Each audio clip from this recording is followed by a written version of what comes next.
J'invite aussi, bonjour premièrement. Toujours un plaisir pour moi de venir vous visiter ici dans le Grand Nord. Toujours quelques degrés de moins ici mais quand on rentre dans cette église, ce qu'on ressent, c'est la chaleur. Quelle transition! Alors, ça nous fait plaisir d'être là avec vous. Il y a Zara qui m'accompagne, ma collègue du MCC. Alors, vous ne le voyez pas, mais je porte un chapeau, celui du MCC. Je suis venu vous partager un enseignement qui va être en lien avec quelque chose d'autre qu'on va vivre ensemble cet après-midi, un atelier. Je sais que vous êtes venus pour manger, ça a l'air bon déjà, mais après le repas ensemble, on va avoir la chance de vivre un atelier, une sorte de moment d'apprentissage les uns avec les autres. Alors, on vous apporte ça, mais ce message ce matin, c'est peut-être, on peut le voir comme une sorte de préparation à ce qu'on va vivre cet après-midi. D'accord? Je prends le risque aujourd'hui de vous parler d'une parabole, alors que notre frère Stéphane Réaume vient tout juste de publier un livre sur les paraboles. Pour me donner du courage, je l'ai apporté avec moi.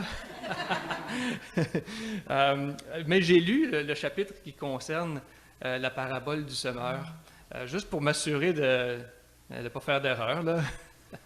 Mais on va attirer nos regards. D'ailleurs, Jésus dit souvent, avant de parler, écoutez.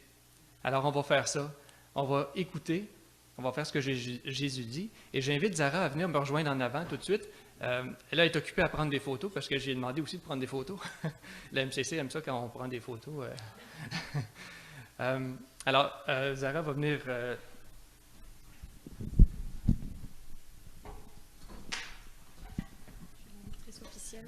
Oui, Zara, elle a vraiment une belle voix et une belle diction. Pas très québécoise. C'est pourquoi elle a une belle diction. Il est méchant, hein? Ouch. Alors, elle va lire pour nous Marc 4, 1 à 24. C'est ce qu'elle fait souvent à son église. Jean-Raymond Théoret lui demande souvent de lire. Alors, je me suis dit, pourquoi pas. Merci. Amen. Jésus se mit de nouveau à enseigner au bord du lac. La foule se rassembla autour de lui, si nombreuse qu'il monta dans une barque où il s'assit sur le lac. Toute la foule était à terre sur le rivage. Il leur enseignait beaucoup de choses en paraboles. Il leur disait dans son enseignement, « Écoutez, un semeur sortit pour semer. Comme il semait, une partie de la semence tomba le long du chemin. Les oiseaux vinrent et la mangèrent. Une autre partie tomba dans un sol pierreux, où elle n'avait pas beaucoup de terre. Elle leva aussitôt, parce qu'elle ne trouva pas un terrain profond. Mais quand le soleil parut, elle fut brûlée et sécha, faute de racines. Une autre partie tomba dans les ronces. Les ronces poussèrent et l'étouffèrent, et elle ne donna pas de fruits. Une autre partie tomba dans la bonne terre. Elle donna du fruit qui montait et se développait, avec un rapport de 30, 60 ou 100 pour un. Puis il dit, « Que celui qui a des oreilles pour entendre, entende. » Lorsqu'il fut seul avec eux, ceux qui l'entouraient, avec les 12, l'interrogèrent sur cette parabole. Il leur dit, « C'est à vous qu'il a été donné de connaître le mystère du royaume de Dieu. Mais pour ceux qui sont à l'extérieur, tout est présenté en parabole, afin qu'en regardant, ils regardent et ne voient pas, et qu'en entendant, ils entendent et ne comprennent pas, de peur qu'ils ne se convertissent et que leurs péchés ne soient pardonnés. » Il leur dit encore, « Vous ne comprenez pas cette parabole? Comment donc comprendrez-vous toutes les autres? Le semeur sème la parole. Certains sont le long du chemin où la parole est semée. Dès qu'ils l'ont entendue, Satan vient et enlève la parole qui a été semée en eux. De même, d'autres reçoivent la semence dans un sol pierreux. Quand ils entendent la parole, ils l'acceptent aussitôt, avec joie. Mais ils n'ont pas de racines en eux-mêmes. Ils sont les hommes d'un moment. Et d'eux qui surviennent les difficultés ou la persécution à cause de la parole, ils trébuchent. D'autres encore reçoivent la semence parmi les ronces. Ils entendent la parole, mais les préoccupations de ce monde, l'attrait trompeur des richesses et les passions en tout genre pénètrent en eux, étouffent la parole et la rendent infructueuse. D'autres enfin reçoivent la semence dans la bonne terre. Ce sont ceux qui entendent la parole, l'accueillent et portent du fruit, avec un rapport de 30, 60 ou 100 pour 1. Il leur dit encore, « Apporte-t-on la lampe pour la mettre sous un seau ou sous le lit? N'est-ce pas pour la mettre sur son support? Il n'y en a en effet rien de caché qui ne doive être mis en lumière, rien de secret qui ne doive être mis au jour. Si quelqu'un a des oreilles pour entendre, qu'il entende. » Il leur dit encore, « Prêtez bien attention à ce que vous entendez. On utilisera pour vous la même mesure que celle dont vous vous serez servi. » Amen. Amen. Merci. Est-ce que tu pourrais m'apporter ma bouteille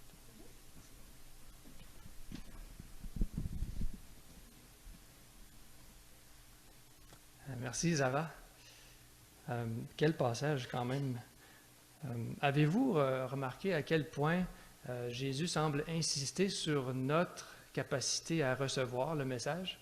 Combien de fois est-ce qu'il dit que celui qui a des oreilles pour entendre, entende, ou écouter, ou prenez garde à ce que vous entendez? Il y a même une gradation, on dirait. Mais la fameuse phrase que ceux qui ont des oreilles entendent que ceux qui ont des oreilles pour entendre, entendent, il a dit, Jésus l'utilise souvent au cours des évangiles dans plusieurs situations. Mais dans cette parabole-là, il semble insister une couche de plus. Le mot « écouter » revient, et puis il y a cette phrase au verset 24, après avoir raconté la parabole, on l'imagine presque en train de lever le doigt comme ça, « Prêtez attention à ce que vous entendez ». Les messages circulent dans notre société, on vit dans un monde où l'information est là. Est-ce qu'on est d'accord pour dire que le message dans la parabole est de bonne nature? Est-ce qu'on peut s'entendre au moins là-dessus? Tu sais, des conflits dans l'Église, il y en a, là, mais on peut au moins être d'accord sur ça. Le message du semeur, la semence, c'est un bon message, OK? Ça va, on peut au moins on peut fonder l'Église là-dessus, là, c'est bon. À plus forte raison, quand l'information est troublante ou fausse ou mauvaise, devons-nous être capables de porter attention? Mais même si le message est bon, il y a des facteurs qui font en sorte qu'on reçoit bien ou mal la parole. Parfois, on appelle la parabole du semeur la parabole des paraboles. Avez-vous une idée? Merci pour la bouteille d'eau. Avez-vous une idée pourquoi certains théologiens disent ça, la parabole des paraboles, comme si c'était plus important que les autres?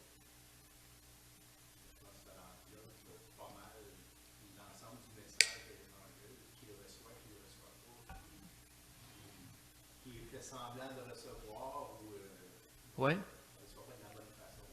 Je pense que c'est bon. Et puis d'ailleurs, à un autre moment, un peu plus tard dans ce passage-là qu'on vient de lire, Jésus dit, si vous ne comprenez pas celle-là, vous ne comprendrez pas les autres non plus. C'est comme s'il y avait une clé dans ce message-là, dans cette parabole-là, pour nous aider à recevoir les autres paraboles aussi, ou les autres messages.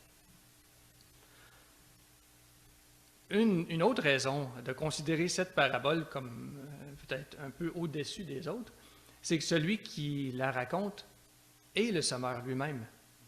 Le personnage est celui qui nous raconte l'histoire. Et donc, il nous donne cette clé pour comprendre les autres paroles. La parabole pointe vers l'idée que toute information que l'on reçoit, bonne ou mauvaise, que ce soit la parole de Dieu ou que ce soit n'importe quelle information qui circule autour de nous, toute idée, toute information, tout message fait l'objet d'une réception. Autrement dit, je pose un acte de prendre pour moi ce que j'ai entendu. Et Jésus nous dit, prêtez bien attention à ce que vous entendez. De quoi dépend cette réception que l'on fait d'un message, d'une information, bonne ou mauvaise, ou même du message des messages, l'Évangile? De quoi dépend notre réception, bonne ou mauvaise, de ce message-là? Stéphane, nous indique qu'il y a des facteurs internes et des facteurs externes qui font en sorte qu'on saisit, qu'on accueille et qu'on vit en fonction d'une idée ou d'un message. Facteurs externes, est-ce que vous pouvez m'en nommer? Dans la parabole, on voit des facteurs externes?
Mhm.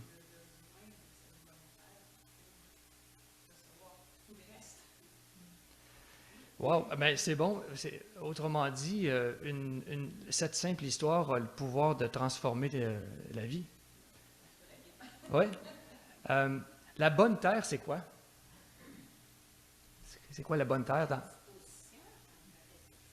dans notre réceptivité, notre disposition, peut-être notre entretien aussi, notre capacité à entretenir. Juste le fait de revenir vers cette parabole avec l'idée de persévérer, c'est déjà une façon d'entretenir. Merci d'avoir dit ça. Est-ce qu'on peut nommer quelques facteurs externes aussi? Oui, des difficultés qu'on vit dans notre vie, santé financière, santé physique aussi, probablement.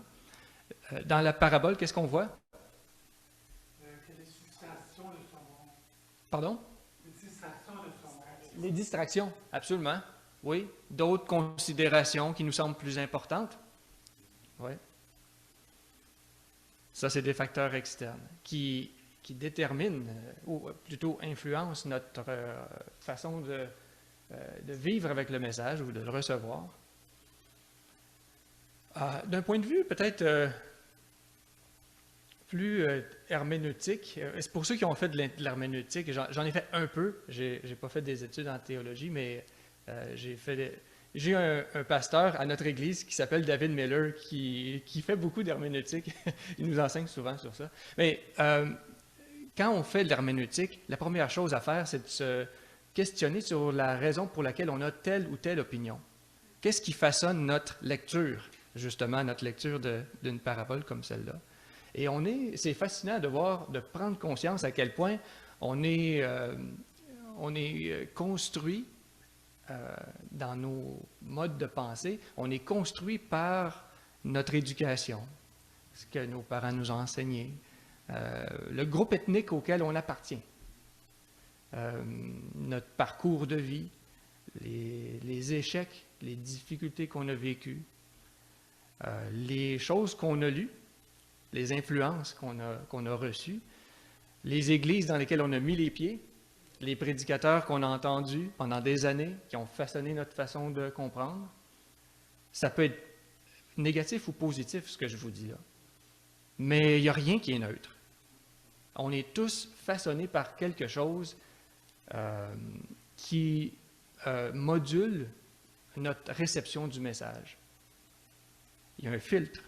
Il y a un filtre. Quand vous lisez les Écritures, quand vous entendez Jésus vous parler, comme ce qu'il fait dans la parabole du semeur, vous le comprenez à travers votre vécu, votre façon d'être, vos goûts personnels, l'éducation que vous avez reçue, votre groupe ethnique, votre classe sociale, riche ou pauvre, l'histoire du jeune homme riche. Peut-être qu'on ne la lit pas de la même façon selon notre statut économique.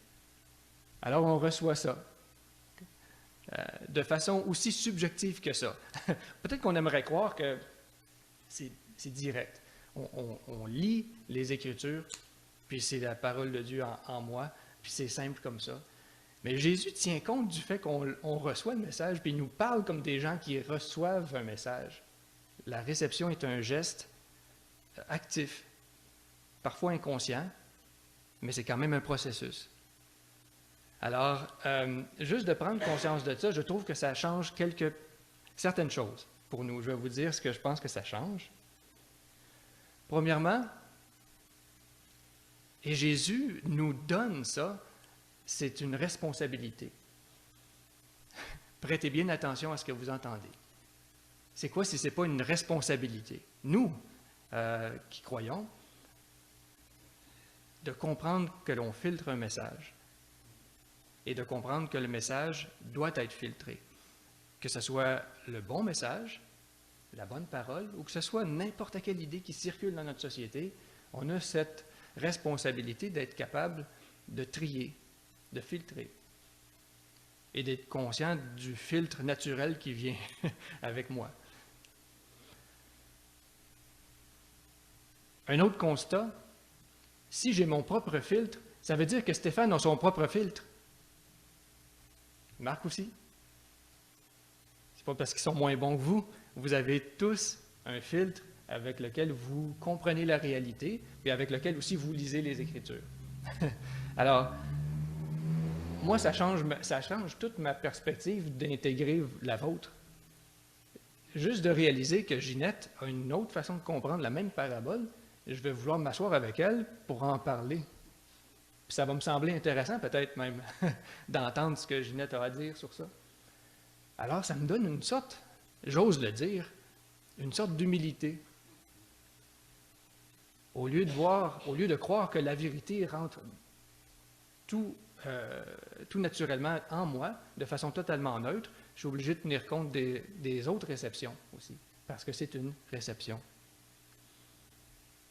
Alors, je considère les points de vue des autres.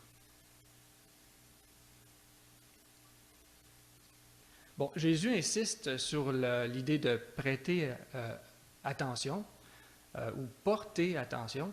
J'aime comparer les différentes versions qui existent. Même en anglais, c'est la version qui revient le plus souvent. Il y a plein de versions en anglais. Mais take note. Take note of what you hear. Ça, c'est la version la plus commune en anglais. Je pense que la New International Version a ces mots-là. Take note. Prenez note. Nous, c'est prêter attention. J'ai vu d'autres versions qui disaient prenez garde,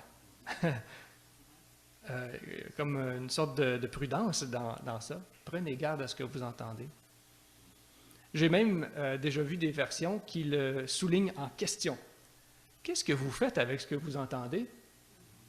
J'ai déjà vu des versions comme ça. Mais il faut dire que si vous avez la chance un jour de tomber sur le texte grec original, les manuscrits originaux, là, il y a peu de chances que ça vous arrive, moi non plus. Mais si jamais vous tombez sur les manuscrits grecs, vous allez voir avec effroi qu'il n'y a pas de ponctuation, il n'y a pas d'espace entre les mots, puis c'est tout en majuscule. Alors juste ça, hein, pour le texte qu'on est capable de lire aujourd'hui, il faut passer par un processus de réception, bien sûr, mais de formatage du texte. Alors, on peut le traduire, juste le fait de traduire puis de le formuler, ça donne une certaine couleur au texte, d'où l'idée de voir plusieurs versions. Alors, certaines versions en français posent la question, qu'est-ce que vous faites avec, c'est une interpellation, qu'est-ce que vous faites avec ce que vous entendez?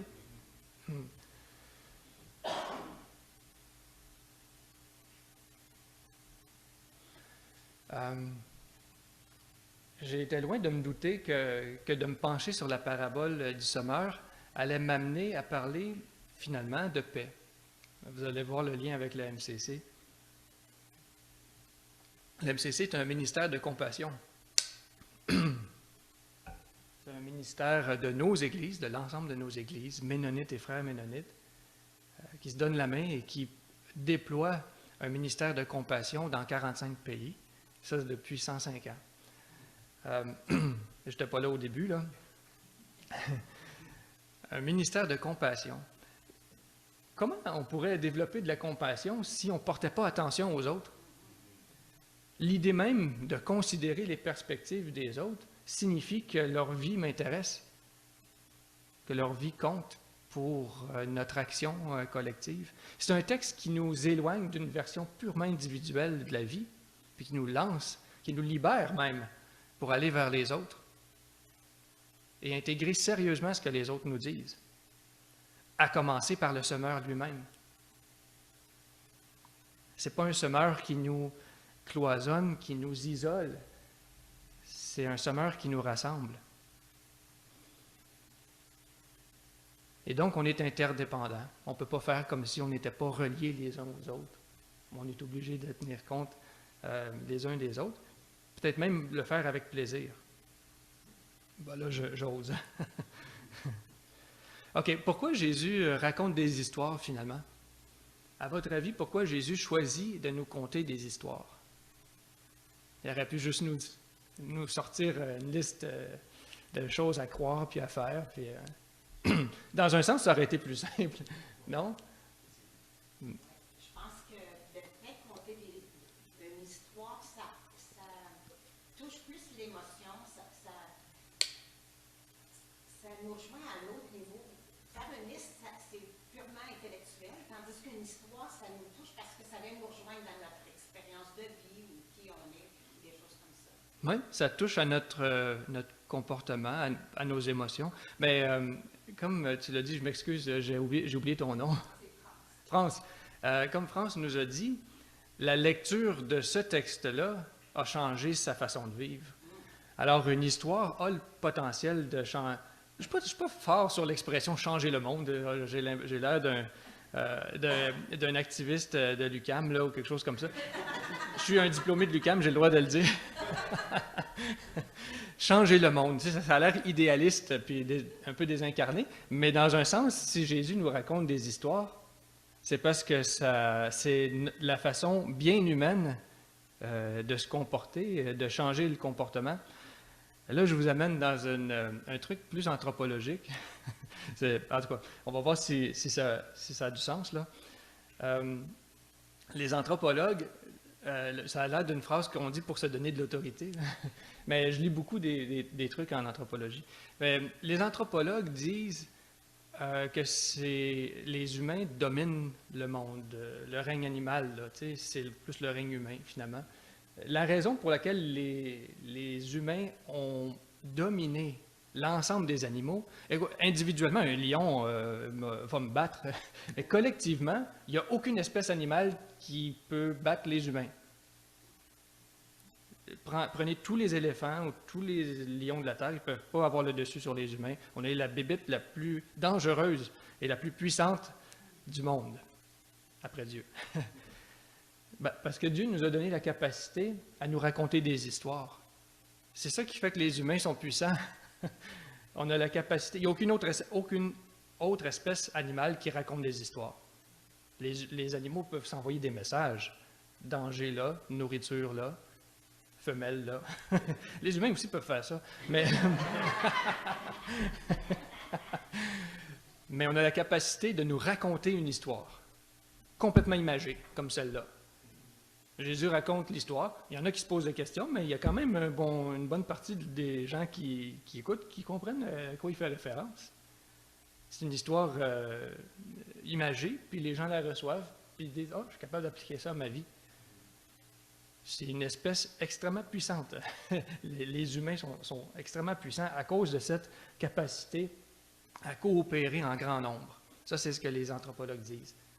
Les êtres humains coopèrent en grand nombre en racontant des histoires. Cette même puissance-là peut servir à détruire, là, je ne vous le cache pas. L'histoire du nazisme, c'est l'histoire d'une histoire qu'on a racontée pour justifier une extermination. Alors, on peut se raconter des mauvaises histoires, mais on accomplit des choses extrêmement puissantes à cause de notre capacité à nous parler, des fois à parler dans le dos des autres. Ça aussi, il y a une grande puissance dans ça. Jésus en parle à un autre moment. La puissance de la langue. Alors, cette puissance que l'on a, Jésus l'utilise, il nous la rappelle, il nous responsabilise par rapport à ça. Les histoires que vous allez vous raconter, Le monde va être façonné par ça. C'est pour ça qu'il nous raconte des paraboles.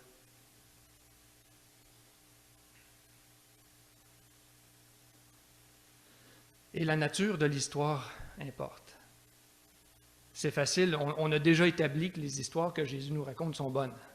On a dit le message est bon, c'est la base de l'Église. Le message est bon, on s'est entendu là-dessus.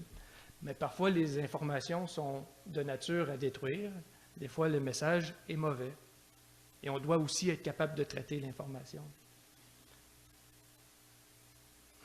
Et cette façon de traiter l'information pourrait donner à la société, au monde autour, à cause de notre témoignage et à cause de notre discours, la capacité de façonner la vie sur Terre. Est-ce que c'est un peu trop fort ce que je viens de dire? Je vais répéter ça. C'était pas optimal comme phrase. Je vais le redire d'une autre façon. Dans toutes ces histoires qui circulent, j'ai donné l'exemple du nazisme, qui est fondé sur un mythe. Hein? D'ailleurs, l'atelier cet après-midi s'appelle « Mythes et préjugés ». On va se pencher sur ça. Peut-être que vous commencez à voir le lien entre ce que je dis aujourd'hui et l'atelier de cet après-midi. Alors, dans cette société où des mythes circulent, où des stéréotypes circulent, où des messages méchants ou haineux circulent, l'Église a peut-être le pouvoir de changer le narratif, de changer la façon dont on parle des choses, et donc de façonner la vie en société. C'est une des puissances de l'Église, raconter des histoires, y compris cette histoire. C'est bien décoré. C'est cette période de l'année où on redit justement la plus belle histoire, vraie, qui a jamais été racontée, qui nous a été racontée, nous a été révélée. Alors, il y a un chant qui dit ça, hein? « Redites-moi l'histoire. Redites-moi l'histoire de l'amour de Jésus. » Ça, c'est la finale du chant, que j'aime beaucoup d'ailleurs, des belles paroles. Alors, on se redit cette histoire, mais on la redit pour que le monde puisse l'entendre. Parce que c'est une puissance, une puissance pour moi, cette histoire. À condition de reconnaître le semeur, qui est la clé de l'histoire. C'est lui qui nous donne le bon message, c'est lui qui va structurer notre pensée et qui va nous donner la capacité de résister aux idées qui ne vont pas dans le sens du semeur. En Allemagne nazie, où étaient les églises? Allons-nous cultiver cette capacité à traiter l'information en fonction de celui qui nous a révélé la grande histoire de Jésus? Un autre exemple, les pensionnats. Je suis déjà venu ici vous parler de l'histoire des pensionnats autochtones. Pour que ce système fonctionne, il faut que la majorité de la population qui va à l'Église croit vraiment que c'est une bonne chose d'enlever les enfants à leur famille. C'est les histoires qu'on se raconte. Redites-moi l'histoire de l'amour de Jésus. Alors, aujourd'hui, on va continuer de se redire cette histoire et cet après-midi, on va vivre une sorte d'atelier où on va prendre conscience des mythes et des préjugés qui circulent dans la société et comment nous pouvons développer des outils pour traiter l'information et peut-être même combattre ce qui est haineux, ce qui est contraire au cœur d'amour du semeur. C'est rare qu'on réfère à Dieu comme le semeur, dans une prédication en tout cas. Je vais lire un passage que je reviens souvent dans Ésaïe 58. Je pense qu'à chaque fois que je prends la parole au nom du MCC, avec mon chapeau du MCC, j'utilise Ésaïe 58. Mais là, entendez ça, écoutez, entendez ça en pensant à ce que je viens de vous dire, puis surtout en pensant à la parabole du semeur.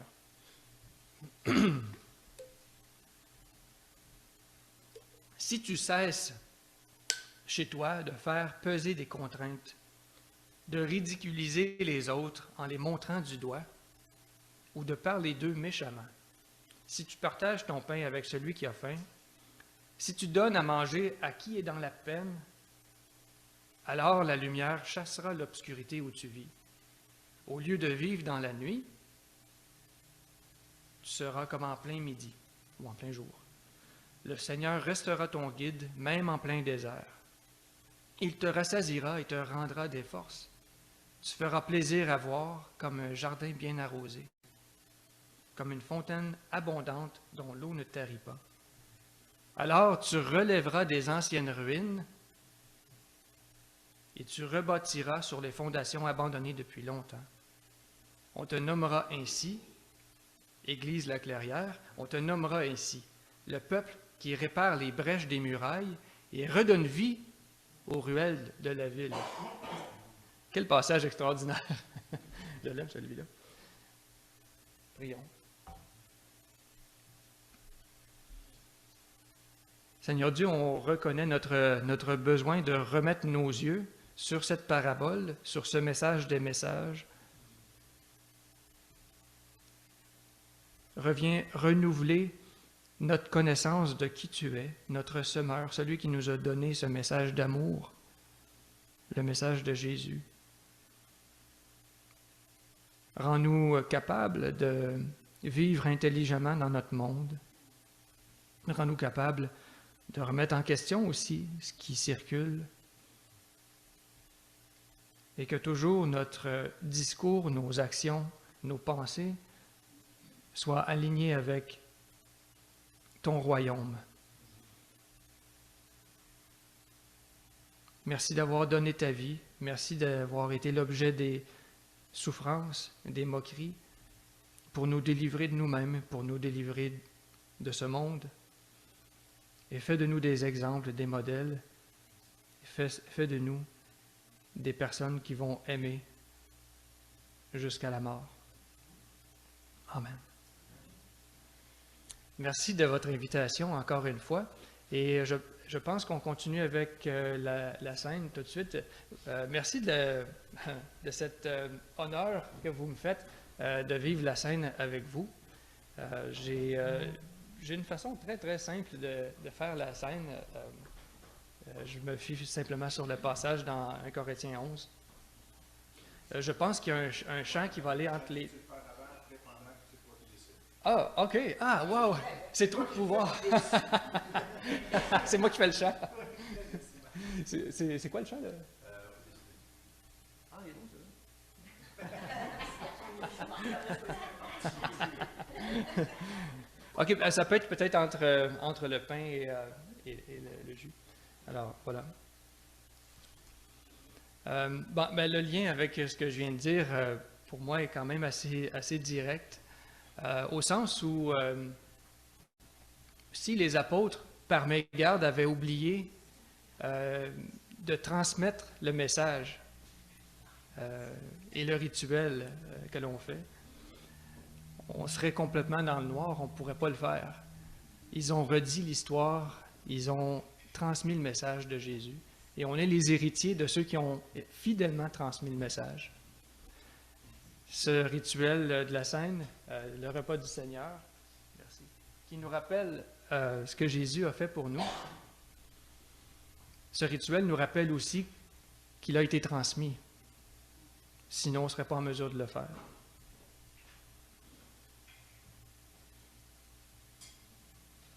Paul écrit dans 1 Corinthiens 11 qu'il a reçu du Seigneur. Je ne sais pas comment ça s'est passé exactement, mais Paul a reçu du Seigneur ce que je vous ai enseigné, c'est que le Seigneur Jésus, dans la nuit où il fut livré, prit du pain, et après avoir rendu grâce, on va commencer par le pain, je pense.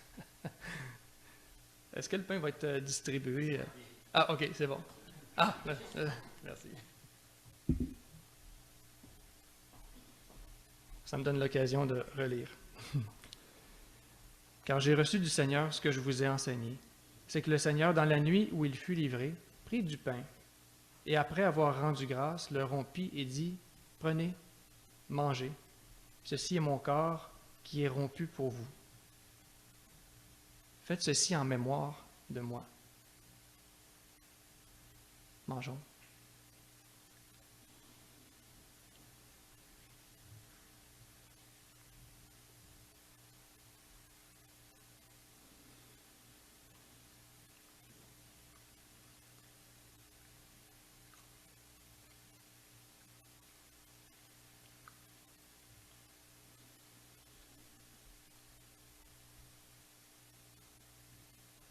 le passage que je vous ai lu dans Ésaïe 58, que vous avez semblé apprécier.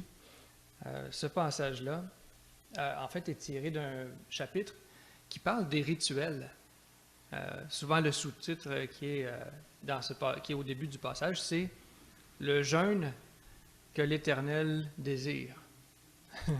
Bon, on dit le jeûne, on pourrait inclure tous les rituels qu'on a mis en place, comme celui-là, celui du repas du Seigneur. Et Dieu nous dit dans Ésaïe 58, c'est très bon, mais le jeûne qui a vraiment du sens, c'est si tu partages ton pain avec celui qui a faim, si tu cesses les discours injurieux, si tu donnes à manger à celui qui est dans la peine, là, vous allez faire la volonté de Dieu. Ce rituel est un rappel de ça, simplement au service du message. Je continue. De même, après avoir soupé, Jésus prit la coupe et dit, « Cette coupe est la nouvelle alliance en mon sang. Faites ceci en mémoire de moi, toutes les fois que vous en boirez. Car toutes les fois que vous mangez ce pain et que vous buvez cette coupe, vous annoncez la mort du Seigneur jusqu'à ce qu'il vienne. »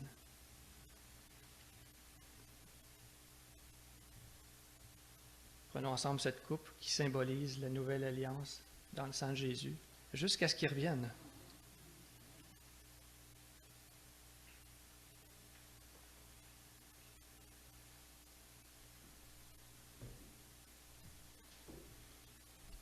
Merci d'avoir porté attention aujourd'hui. Et je pense qu'on va simplement avoir un chant, un de mes préférés d'ailleurs.